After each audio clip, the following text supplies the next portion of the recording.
And again, I'm back in that headspace. And I will say it didn't totally hold up in the same way, but I think it's because I'm not in my 20s anymore. So I pulled back to dark and messed up people murdering each other. Hi everybody, it's Audrey and welcome back to Chapter and Converse. Today's video is going to be a little bit of a book recommendation video. So I am preparing to go back to the office for the first time since March 13th, 2020.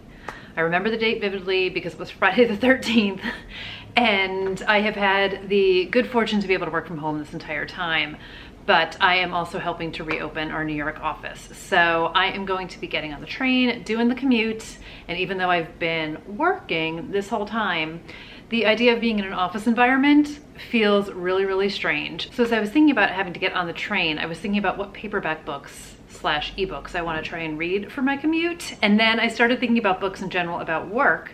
So I thought I would do a recommendation video about books that take place in the workplace. So as usual, I have some books that I've read, some books that I want to read, and they're all sort of workplace inspired in one way or another. I'm going to start with a super obvious one, and it's The Devil Wears Prada by Lauren Weisberger.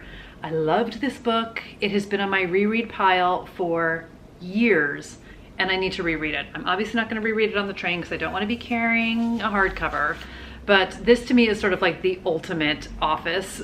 This is like contemporary / horror story. So this is totally Anna Wintour at Vogue. We all know it, and it's about Andy Sachs. And she is the second first assistant and she works for her, and Miranda Priestley just like puts her through the ringer. So I loved this book. I totally loved the movie, the fashion, all of it. And I'm excited to reread this one, but I just 100% fell in love with it when I read it the first time. And to me, it is just the ultimate. I have definitely worked in a Devil Wears Prada type of office, not in fashion, but Miranda Priestley's exist in every industry. The next book I have is one of the Kate White Bailey Wiggins books, and it's called Over Her Dead Body. And this definitely feeds the who hasn't wanted to see their boss dead kind of a feel. Just me. Not my current boss.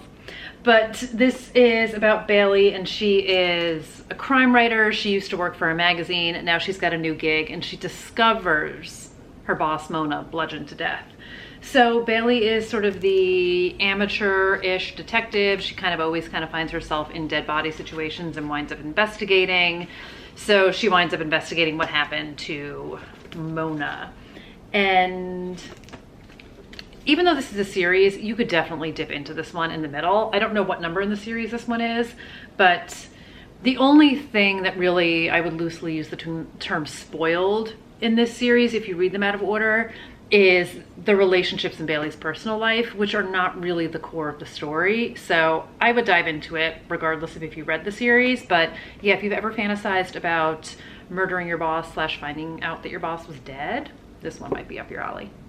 Now for something non-murdery, it's Eleanor Oliphant is Completely Fine by Gail Hunneman. And this is about Eleanor, but so much of this book takes place in the office where she kind of winds up being befriended by her IT guy, Raymond. So Eleanor is definitely a loner. She kind of heads down, does her job. People at work think she's a little bit weird. She keeps to herself. And then on the weekend, she kind of just drinks a lot and kind of drowns her sorrows and things. And she winds up becoming friends with Raymond. And it's just such a beautiful story. And I really, really loved it. And it was very much, I would say, not something I typically would have picked up. I read this super early in my booktube days, and it's because tons of booktubers were talking about it. And I'm so happy I read it. I really, really enjoyed it. It says Eleanor leads a simple life. She wears the same clothes to work every day, eats the same meal for lunch, and buys the same 2 bottles of vodka to drink every weekend. She's happy. Nothing is missing from her carefully timetabled existence except sometimes everything. So I really loved it. It's not murdery. This is not murdery at all, but it was such a beautiful book, and I absolutely just fell in love with it completely. And a lot of it takes place at work. Next up is a book that I haven't read yet, and I feel like I've talked about it on here before, and it's called When She Was Bad by Tammy Cohen. And I'm thinking I might make this my first train book. So this is Colleague, Coworker, Killer. Sarah, Amira, Paula, Ewan, and Charlie enjoy their routine 9-to-5 life until the day an aggressive new boss walks in. Suddenly there's something chilling in the air. Who secretly hates everyone? Who is tortured by their past? Who is capable of murder? So, psychological thriller, and it says, you see the people you work with every day, but what can't you see? So I don't know if it's psychological thriller murdery. I don't know if it's dark and messed up people doing dark and messed up things, but I got referred to it. It was one of those book depository. I had something in my cart. I bought this a few years ago, and it was like, oh, if you liked this, you'll like that. So I bought it and didn't read it, and I need to remedy that. So this might actually be the perfect book to bring on, I was gonna say the plane, on the train with me. Okay, back to The Twisted Workplace, The Escape Room by Megan Golden. I loved this book so much, you guys. I know I've talked about it before. This is just money-hungry, awful people who work on Wall Street getting their comeuppance, basically. So you have these colleagues who are lured to this place thinking it's some sort of like work thing they have to go to, and they're in an elevator, and then they get stuck in the elevator. And kind of on one of those like Captivate screens, kind of lights up, and it says, welcome to the escape room. Your goal is simple. Get out alive. So they are trapped in the elevator, and someone is completely messing with them. And I loved it. I totally loved it. So you get multiple timelines in this one. So you see the people in the elevator in the present day, and then you flash back to try and figure out why they were lured there and like who could kind of be behind all of it. I devoured this book. It made me completely fall in love with Megan Golden as an author. If you maybe want to see someone take out revenge on people that you work with, or maybe you kind of feel like you want to get some revenge on people you work with who do some terrible things, this one definitely might work for you. So the next book I have is a new release that I am aiming to finish, start and finish, before I have to get on the train, which is doable. And it's The Other Black Girl by Zakiya Dalila Harris. And this is about a girl who works in the publishing industry. She is the only Black woman who works there, and then one day another Black woman joins the company, and she's super excited because she's like, all right, there's somebody else here, there's someone else who's gonna get it like me. And then some weird notes start showing up and some weird things start happening, and she believes her new colleague might be behind it. I have heard nothing but fabulous things about this. I saw an interview with Riley Sager and Zakiya Harris, which made me just even more excited about it. She used to work at Knopf for a couple of years, and I want to say this was sort of comped as like Devil Wears Prada meets Get Out, and I'm really, really trying not to be spoiled for this book because I see it everywhere, and I did see somebody just write, and this isn't spoilery, that it was just sort of like this book took my breath away, I can't get over it, I'm still thinking about it kind of a thing. So it's definitely gonna be the next one I pick up, and I'm really excited for it. But again, workplace drama going on, and this cover, I feel like it's not doing it justice on this camera. It's actually kind of sparkly. It's gorgeous. This is such a beautiful book. So stay tuned, guys, because I'm gonna be reading this one really soon. So the next book I have, I've actually read a bunch of times. I don't even know how many times I've read this book, and it's Animal Husbandry by Laura Zigman. I was obsessed with this book when I first read it, and this is the movie cover of it. It turned into that movie Someone Like You with Ashley Judd and Hugh Jackman and Ellen Barkin.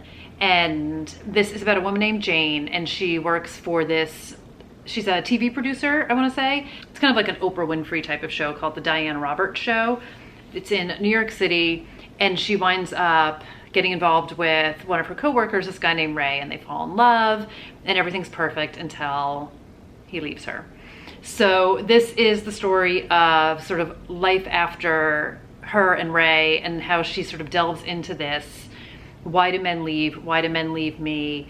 And it's so well done, and the movie is totally different. Like, it takes it in a much more like rom-com-y kind of a turn. And even though there's like great humor to this, I really think the book is so much better. But I do love me some Ashley Judd, so I would take them as like two separate entities. Obviously, a lot of the story takes place at the TV production studio, and they work together, and it's about different coworkers who are there. So it was so good, and I loved it. So we're going back. This is old school. This came out in the 90s.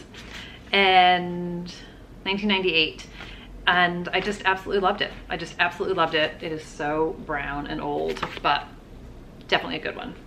So another book that I haven't read yet, and I've talked about it on here, and it'll happen, you guys, and it's called The Boys Club by Erica Katz. So this takes place at a law firm in Manhattan, and it is about a woman named Alex, and she works in mergers and acquisitions, and everything is absolutely crazy at the law firm, and the hours are crazy, and so are the perks of doing the work. And then something happens. So it says, when something happens that reveals the dark reality of the firm, Alex comes to understand the ways women like her are expected to behave in order to succeed or even survive in the workplace. Now she can no longer stand by silently, even if it means risking everything she's worked for to expose the shocking truth. So I've listened to a bunch of interviews with Erica Katz. I'm definitely intrigued by this book. And again, you're at the law firm, you're in the office, you're in the workplace, and the complications of a workplace. And I feel like anyone who's ever worked in an office has probably at one time or another heard some dark things about work, has dealt with having to be expected to act a certain way, has maybe been asked to keep quiet about certain things that you see and hear. So I'm intrigued by this. And, you know, I've had stints in HR. I've been involved in a lot of different things at work. My boss and I talk about this all the time. Like, we have unofficial degrees in like human behavior from dealing with what we deal with some days. So I'm really interested in this book, and I want to say it's been optioned by like Netflix or Amazon or something like that as well, but workplace drama for sure. And the last book I have does not take place in an office, but it's a bunch of coworkers who kind of hate each other, and one of them goes missing, and it's One by One by Ruth Ware. So this is Isolated Mystery Trope. I love her books, you guys know that. This one takes place in the Alps. There is a blizzard, and this is a whole bunch of people who work for this startup tech company, and they meet at this chalet because they're trying to work out a deal, and basically they can't come to an agreement on something. A lot of people stand to gain, a lot of people stand to lose, and one of the founders of the firm winds up going missing when they all go out skiing. Then the avalanche hits, and it just chaos ensues. So great Ruth Ware. I love the dynamics of the people who work together, and then you also get the two people who work at the chalet together. And if you're just sort of looking for something to cool you off, because it's summer and it's hot, you are so in the mountains in the snow and you can feel the chill of things, but I can't let a book recommendation video go by without recommending a Ruth Ware. So that's gonna do it for a bunch of books that are like in the workplace, bunch of coworkers, maybe a boss you would very happily find out is dead, but let me know if you guys have other recommendations. I'm surprised there aren't more books, like at least on my shelf, that take place in the office, because I do very much enjoy an office dynamic. And you definitely, we talk about this all the time. Every job I've ever had, we're always like, we could write a book someday. You guys know I'm writing a book, but the things you see in here at work are just crazy sometimes. But let me know if you guys have any other recommendations, or if you've read any of these thoughts, feelings, all the jazz down below. And I will see you guys soon in another video. So thanks for hanging out. I hope you guys are doing well, and I will talk to you guys soon. Bye, everybody.